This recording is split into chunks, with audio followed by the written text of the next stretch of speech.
नमस्कार, मी आकाश जाधव. एक महत्त्वाचा किस्सा तुम्हाला सांगतो आणि तिथपासून माझा आजच्या व्हिडिओची जे ते स्टार्ट करतो.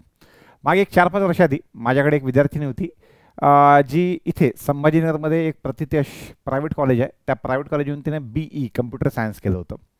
ओव्हरऑल काउन्सिलिंगला येत असताना तिनं याच्या आधी निकाल आणि बाकी सगळ्या गोष्टी सांगितल्या होत्या आणि आर्मी असिस्टंटची ती एक्झाम जी ती क्वालिफाय झाली होती. झालं असं की त्याच्यानंतर त्या एक्झामची मेन्स आली.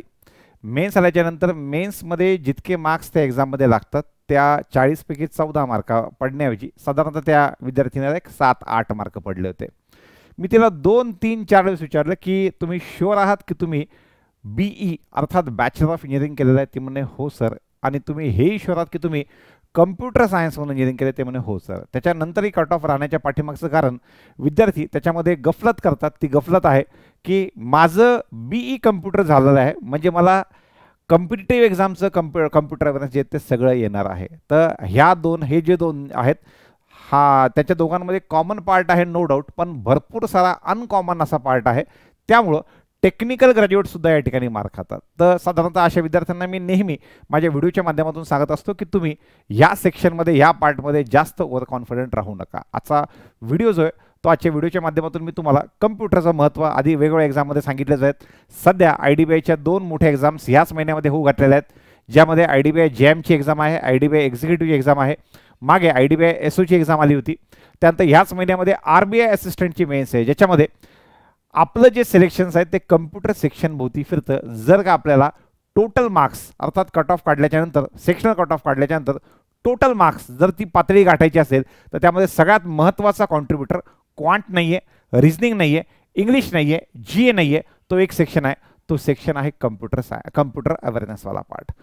त्यानंतर ग्रामीण बँकांमध्ये ज्या वेळेला क्वांट रिझनिंगची डिफिकल्टी वाढलेली आहे, इंग्लिश विद्यार्थ्यांचं जेमतेम बऱ्यापैकी विद्यार्थ्यांचं जेमतेम असल्याच्यानंतर आणि GA खूपच वेडवाकडं विचित्र असल्याच्यानंतर विद्यार्थी त्या कम्प्युटरच्या मार्कांच्या पाठीमागे लागलेले असतात, जे टेक बॅकग्राऊंडचे असो किंवा नॉन टेकचे असो. मग त्यामध्ये BCom, BA, BSc ॲग्रिकल्चरचा पार्ट असो किंवा BE किंवा MCA किंवा MSc कम्प्युटर सायन्सवाले मुलं असो, ह्या सगळ्यांना अशा वेळेला जास्त आशा असते कम्प्युटरच्या मार्क्सची. त्यातल्या त्यात एवढे वर्ष बँक एक्झाम्स आपले मराठी मुलं देतात, पण आपल्या मराठी मुलांना एकही असा कोर्स जो आहे तो नाही आहे जो मराठी इंग्लिशमध्ये उपलब्ध आहे.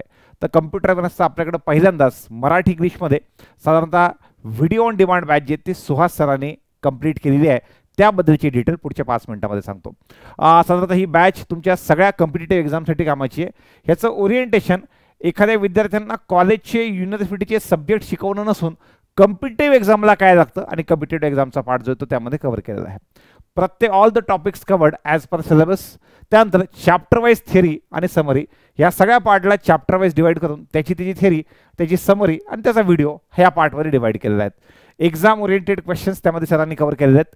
10 प्रॅक्टिस सेट्स आणि PDF नोट्स हे सोबतच व्हिडिओ कोर्सच्या सोबत अटॅच केलेलं आहे. अप्रॉक्सिमेटली 15 तासाची रिगरस टीचिंग त्यात त्यांनी कंप्लीट केली आहे.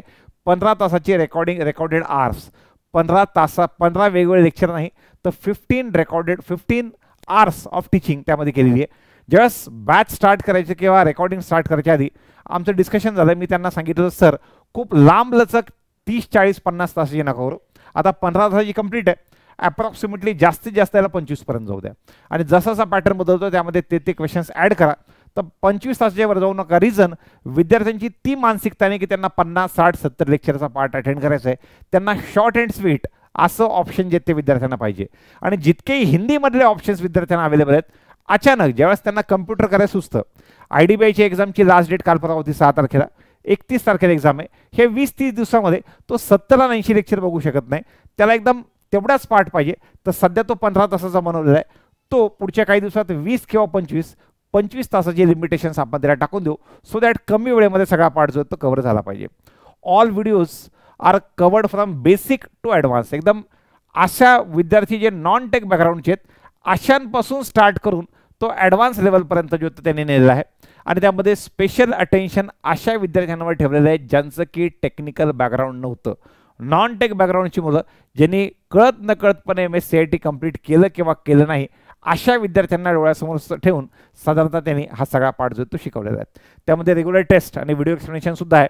आणि बॅचमध्ये गेल्याच्यानंतर बॅच परचेस केल्याच्यानंतर मध्ये टेलिग्राम चॅनल, ते टेलिग्राम चॅनल पण जॉईन करून ठेवायचं आहे, सो दॅट काही नवीन व्हिडिओ एडिशन झाली किंवा सरांना तुम्हाला सरांशी डायरेक्ट कॉन्टॅक्ट करायचं असेल तर त्या टेलिग्राम चॅनलच्या माध्यमातून तुम्हाला कॉन्टॅक्ट करता येईल. सगळ्यात महत्त्वाचं सर आहेत कोण, तर सुहास सर जे आहेत त्यांचा 9 वर्षाचा वास्ट बँकिंगचा एक्सपिरियन्स आहे ॲज अ ब्रँच मॅनेजर.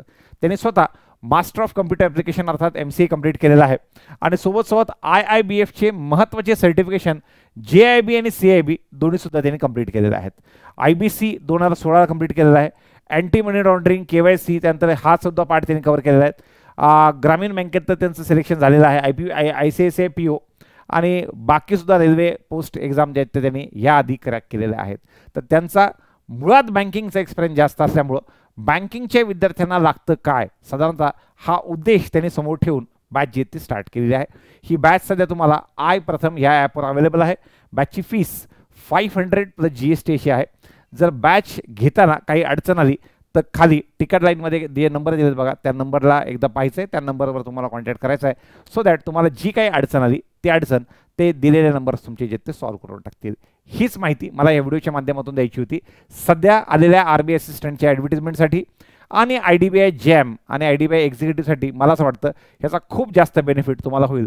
तो बेनिफिट जास्तीत जास्त मराठी विद्यार्थ्यांनी उचलावा एवढंच मला ह्या व्हिडिओच्या माध्यमातून सांगायचं होतं. धन्यवाद.